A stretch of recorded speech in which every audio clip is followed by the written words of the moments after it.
Tout le monde n'a pas pu suivre l'intégralité des Whirlpool aujourd'hui, d'où cette question, Jean Messia. Que propose votre candidate aux salariés des usines qui se trouvent menacés de perdre leur emploi aujourd'hui en France? Ce qui est sûr, c'est que nous voulons sortir de l'impuissance de la volonté, et même de la volonté d'impuissance qui caractérise les dirigeants politiques depuis une trentaine d'années. Cet épisode n'est pas nouveau. Nous avons eu le droit à Lionel Jospin à Vilvorde qui avait dit qu'on ne pouvait plus rien faire, que l'État ne peut pas tout faire. Nous avons eu la même chose pour Nicolas Sarkozy, pour les hauts fourneaux de Florange. Et finalement, nous avons institué l'impuissance, nous avons érigé l'impuissance en mode d'action politique. Du coup, concrètement, que faites-vous? Concrètement, ça, c'est le résultat de 30 années de politique économique, d'austérité, de mondialisation, de concurrence déloyale, qui sont portées d'ailleurs par tous les partis politiques, dont Emmanuel Macron est aujourd'hui le digne représentant. Nous prévoyons effectivement de rétablir les frontières, de rétablir un patriotisme économique. Nous avons une ambition de réindustrialiser la France avec des plans de réindustrialisation parfaitement menés, avec un État stratège. Il faut du volontarisme. Nous ne sommes pas des managers de la Bérésina. Nous voulons avoir une politique qui crée de la richesse, qui crée de l'emploi. Ça veut dire un État stratège que l'État contraint Whirlpool? Non, ça veut dire que l'État, effectivement, avant d'en arriver à contraindre, il y a effectivement un bras de fer, une négociation à mener avec l'entreprise. L'entreprise Whirlpool est bénéficiaire, elle veut externaliser, en tout cas délocaliser en Pologne pour pouvoir réimporter en France. Pourquoi l'État n'agit pas en disant on va retaxer vos produits à l'entrée en France de 35% par exemple, pour faire quelque chose de dissuasif, comme l'a fait Donald Trump, comme le font un certain nombre de leaders politiques à travers le monde. L'économie ne doit pas prendre le pas sur la politique. François de Rugy, du côté d'Emmanuel Macron, on fait quoi pour ses salariés? Emmanuel Macron, il est allé justement discuter avec les représentants des salariés et les salariés directement à l'usine Whirlpool pour leur dire qu'on ne va pas d'abord leur faire des fausses promesses. Par exemple, quand je vois d'ailleurs que le représentant du Front National ne le redit pas, mais Mme Le Pen a dit dans un communiqué qu'il suffisait de nationaliser Whirlpool, donc que l'État achète l'usine pour la sauver. On sait très bien que ce n'est pas quand l'État va se mettre à produire des lave-linges ou des lave-vaisselle que d'un seul coup ça va mieux se passer. Donc ce qu'il faut, c'est à la fois accompagner un repreneur, parce qu'il y a des repreneurs, il y a d'autres industriels qui sont prêts à reprendre cet outil industriel, cette usine, avec les salariés, avec leur savoir-faire. Et puis, il faut accompagner aussi les salariés. Et ça, c'est notre politique en général. Mais ça ne vous choque pas que cette entreprise ait récupéré 40 millions d'euros de CICE ?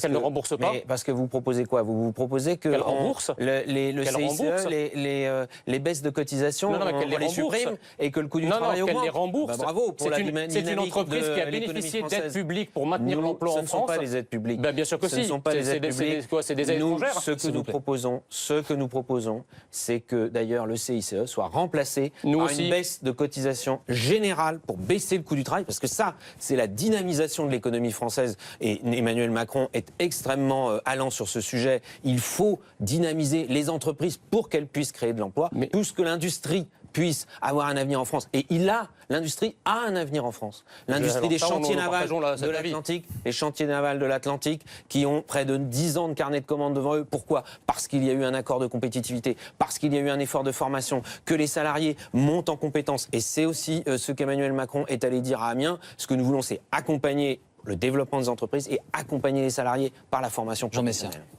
En Allemagne, vous avez l'équivalent de la Caisse des dépôts et consignations qui a un fonds pour l'aide aux entreprises qui connaissent des difficultés passagères. Nous n'avons pas le même mécanisme en France. Si, ça existe, le Fonds stratégique d'investissement qui a été créé d'ailleurs sous Nicolas Sarkozy et la Banque publique d'investissement qui a été créée sous François Hollande. Ce fonds stratégique n'aide pas les entreprises en difficulté. Il aide les entreprises qui décollent, qui montrent déjà une santé financière susceptible d'être aidée. Par exemple, des chantiers atlantiques à Saint-Nazaire. Non, mais ça c'est un cas particulier. 34%. L'inconvénient de la politique que veut mener M. Macron, et notamment la fusion du CICE en baisse de charges, c'est pour tout le monde, pour toutes les entreprises, indistinctement. Bien sûr, parce qu'il faut développer toutes les entreprises. Mais non, parce que les grandes entreprises, je suis désolé, il faut que l'intervention de l'État soit fonction croissante de la fragilité des structures et des personnes. Un grand groupe qui a des cabinets d'avocats qui peut se permettre de se payer des experts comptables, les Big Five, etc., il n'a pas besoin d'aide de l'État. Alors que les petites et moyennes entreprises, elles ont besoin, qui sont soumises à une fiscalité qui était une entreprise, une fiscalité excessive, qui fait face à des réglementations, veux-tu en voilà. Par exemple, créer un guichet unique,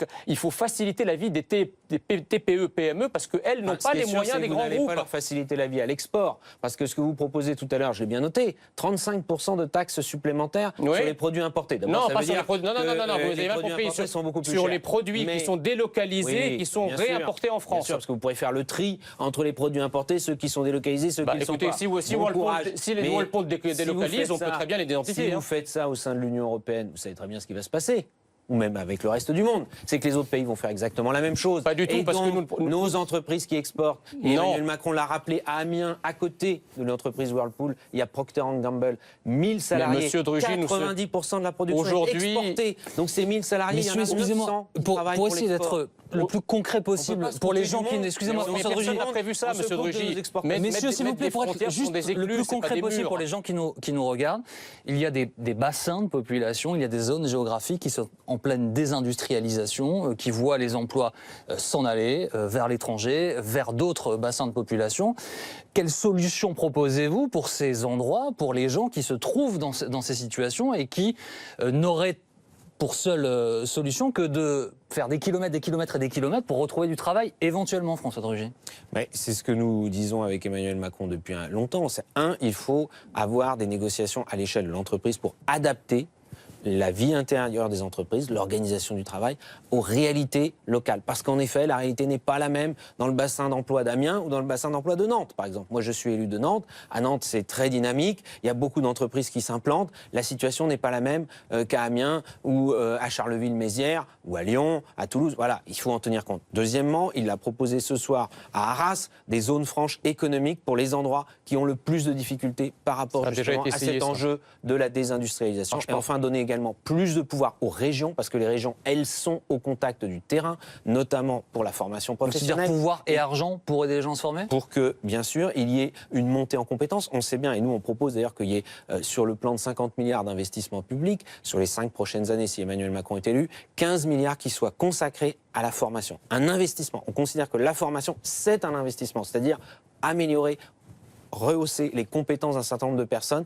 qui, en effet, connaissent des difficultés suite à la désindustrialisation. Même question concrète, Votre raisonnement est un raisonnement toute chose égale par ailleurs, c'est-à-dire qu'on conserve les frontières ouvertes, on conserve la concurrence déloyale, on jette les salariés comme ça en concurrence avec le salarié chinois. Si vous ne mettez pas des excluses, alors ne me parlez pas de représailles, la terre entière pratique déjà des tarifs douaniers, y compris les prétendus pays libéraux comme les États-Unis, voire comme la Suisse. La réalité, M. Drugy, c'est qu'en matière économique et douanière, nous sommes les idiots du village planétaire. J'espère que vous allez le dire aux producteurs de l'agroalimentaire français qui exportent leur production. Ils exportent, mais le champagne, oui, mais le vin de Bordeaux, ils exportent l'agroalimentaire breton. Parce que vous croyez que quand ils exportent leur production en Chine, la Chine les laisse rentrer comme ça sans payer de droits de douane, ou même quand ils les importent aux États-Unis? Excusez-moi, juste, je vais revenir à ma question, s'il vous plaît, M. Messia. Donc, pour des gens qui vous regardent ce soir et pour des bassins de population, il n'y a pas de produits à exporter parce qu'on cherche du travail. Vous leur dites quoi ce soir? Mais monsieur, il faut élargir la part du gâteau. On ne peut pas raisonner à sphère constante comme si la quantité de travail était donnée et qu'on avait perdu toute ambition d'accroître cette quantité de travail. Donc il faut faire de la réindustrialisation, il faut faire accroître le gâteau. Il y a des plans de réindustrialisation qui existent. On peut commencer petit à petit par imposer à certaines enseignes, grandes enseignes par exemple dans le secteur du meuble, Ikea, But, Conforama, d'avoir 1%, 2% de produits de meubles français dans leurs étals et aller progressivement par une politique de formation adaptée pour faire croître le bassin industriel et donc faire croître l'emploi qui va avec. Donc c'est inciter ces enseignes à s'implanter par exemple dans des endroits où il manque exactement. Et puis il y a aussi les phénomènes macroéconomiques. Nous avons chroniquement une monnaie qui est surévaluée par rapport à nos structures économiques et qui grève lourdement notre compétitivité et qui est responsable de notre désindustrialisation. Donc il faut rétablir les outils du pilotage économique de notre économie, il faut avoir une ambition en matière de politique. Il faut donner les sous-titres aux téléspectateurs sortis de l'euro. Ça veut dire sortie de l'Union européenne. Ça veut dire effectivement renégocier. En effet, se lancer dans une guerre commerciale tous azimuts, comme si les autres pays n'allaient pas prendre de représailles contre nos productions nationales. Elles existent déjà, M. Drugy. Elles existent déjà. Il n'y a pas un pays au monde qui ne pratique pas de politique industrielle ou de patriotisme économique. Si vous la connaissez, l'industrie nautique de plaisance. En France, on a les champions mondiaux. Beneteau, Jeannot, c'est dans ma région. Et tous ces produits-là entrent sans taxe partout ailleurs. 80% de la production made in France, la production faite en France, est exportée. Sans aucun droit de douane douane dans les pays Vous destinataires. croyez que ces pays Répondez à ne la vont pas question, prendre de rétorsion? sans aucun droit de douane dans les pays destinataires? Vous êtes bien naïf. Hein, Non, sur mais je peux répondre la à ma guerre question. commerciale. Répondez à ma question. Est-ce que ces produits sont importés par les pays récipiendaires sans aucun droit de douane? Oui ou non? Oui, mais il y a des on droits de pratique douane. des droits de Mais il y a douane. des droits de douane aussi pour l'acier chinois qui rentre en Europe. C'est l'Union De européenne quoi? qui l'a De décidé 9%? à l'initiative de la France. Les États-Unis Mais- pratiquent des droits de douane de 500% sur l'acier monsieur- chinois. Et c'est grâce à ça qu'ils ont Nous conservé des dizaines de milliers nous d'emplois sommes- dans une industrie sidérurgique qui chez nous n'existe plus. Vous pouvez aller voir l'industrie de la construction navale aux États-Unis qui est très protégée et qui n'existe pas à l'international. Elle n'existe pas, elle n'exporte pas. Vu le marché américain, si moi, vous voulez, ce que c'est je veux pas très- dire pas quand très- même, pas- pas- puisque pas vous très posez une grisant. question concrète, et je crois que les téléspectateurs peuvent voir les différences qu'il y a entre les deux candidats que nous soutenons. Mais nous sommes devant un choix. Est-ce que la France s'isole du reste du monde, notamment du point de vue économique, du point de vue monétaire, ou est-ce qu'au contraire, la France croit en ses forces, en ses savoir-faire, notamment les savoir-faire des ouvriers, des employés, des techniciens, des ingénieurs. Dans l'industrie, on a des savoir-faire magnifiques. Il faut, au lieu d'être là tout le temps avec ce discours décliniste, eh bien, il faut c'est pas pousser décliniste. ce qui marche, développer ce qui Mais marche. ça marche pas, créera monsieur des emplois Drugy, et ça ça fait des redonnera dizaines d'années et qu'on du fait ça. travail et de la Ça fait confiance. des dizaines, c'est de l'idéologie, ça ne marche c'est pas. de la réalité. Ce discours-là, on l'entend depuis 30 ans. Et c'est une idéologie qui n'est pas comme sans ça rappeler qu'on a celle de sauvé l'Union Peugeot. C'est une idéologie qui n'est pas sans rappeler celle de l'Union soviétique. L'Europe ne marche pas, le libéralisme ne marche C'est la pas, meilleure, ça. l'ouverture des frontières ne marche pas. Ben, c'est parce qu'on n'a pas été assez loin dans cette logique. Emmanuel Macron, le candidat de l'Union soviétique. Monsieur Macron Elle est est pas un mal, candidat celle-là. de l'idéologie, c'est-à-dire qu'il veut approfondir des logiques qui ont montré leur échec patent. Aussi bien l'ouverture généralisée des frontières, qu'elle soit d'ailleurs migratoire ou qu'elle soit économique, ça ne marche pas. Et vous voyez le résultat aujourd'hui. Je veux dire, 25% des salariés français travaillent pour l'exportation. oui, Messieurs, et- juste, pardon, avant de vous et libérer, 6,5 millions de chômeurs. je voudrais profiter de votre présence, petit exercice 30 secondes, avoir votre regard croisé sur les affiches des campagnes des deux candidats, puisqu'on a découvert aujourd'hui les deux affiches pour les 11 jours qui nous restent. Monsieur Messia, vous en dites quoi de l'affiche d'Emmanuel Macron ? Bah, écoutez, elle correspond au personnage. Il est au centre de l'image. Toute sa photo prend toute l'image. Ensemble, la France, c'est quand même un truc un slogan un peu éculé qui date à la fois de Chirac, de Sarkozy. Enfin, il prend ça un peu partout. Et puis entendre le mot la France dans la bouche d'Emmanuel Macron, c'est un peu bizarre parce qu'il veut tout sauf la France. Votre sentiment sur l'affiche de Marine Le Pen, François Drugy ? Étrangement, on voit que le nom Le Pen n'est pas écrit.